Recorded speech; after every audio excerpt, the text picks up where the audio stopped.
روزے کی حالت میں ناخن کاٹنا یا بال کاٹنا تو ان سے روزہ نہیں ٹوٹتا، بلکہ 3 چیزیں ایسی ہیں جن سے روزہ ٹوٹ جاتا ہے اور ان کا جاننا بہت ضروری ہے۔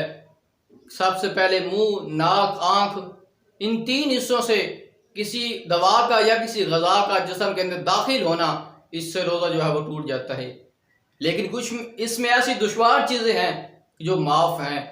مثال کے طور پر اگر کوئی شخص آٹے کی چکی پر کام کرتا ہے تو وہ آٹا اس کے منہ کے اندر یا اس کے ناک کے اندر چلا جاتا ہے تو پھر اس سے روزہ نہیں ٹوٹے گا۔ گرد و غبار اس کے ناک کے یا منہ کے اندر چلا جاتا ہے تو اس سے بھی روزہ نہیں ٹوٹے گا۔ اگر کوئی شخص پنسار پہ کام کرتا ہے تو وہ چیزیں کوٹتا ہے اور وہ اس کے ناک کے اندر یا منہ کے اندر چلی جاتی ہیں تو پھر بھی اس کا روزہ نہیں ٹوٹے گا۔ اس کے علاوہ جو چیز ان 3 حصوں سے جسم کے اندر داخل ہوگی تو پھر اس کا روزہ ٹوٹ جائے گا۔ تو دوسری بات کہ الٹی کرنا، اس سے بھی روزہ ٹوٹ جاتا ہے اور اس کی 3 صورتیں ہیں۔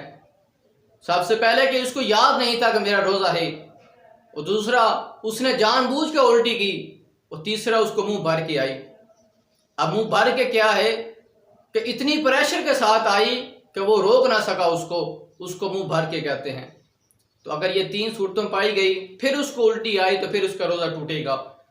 اگر ان میں سے ایک صورت بھی نہ پائی گئی تو پھر بھی اس کا روزہ نہیں ٹوٹے گا۔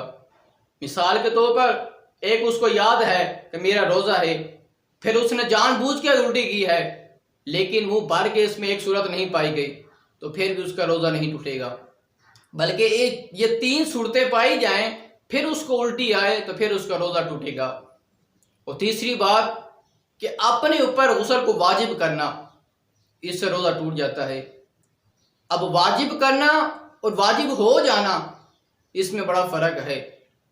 مثال کے طور پر اگر نوجوان نے روزہ رکھا ہوا ہے، دوپہر کو وہ سو جاتا ہے تو اس کو احتلام ہو جاتا ہے تو پھر اس سے روزہ نہیں ٹوٹے گا، کیونکہ اس کو اوپر غسل واجب ہوا ہے۔ اور واجب کرنا یہ ہے کہ اگر اس نے اپنی بیوی کے ساتھ جماع کیا ہے یا کوئی اور فعل کیا ہے تو اس نے آپ کے اوپر غسل کو واجب کیا ہے تو پھر اس سے روزہ ٹوٹ جائے گا۔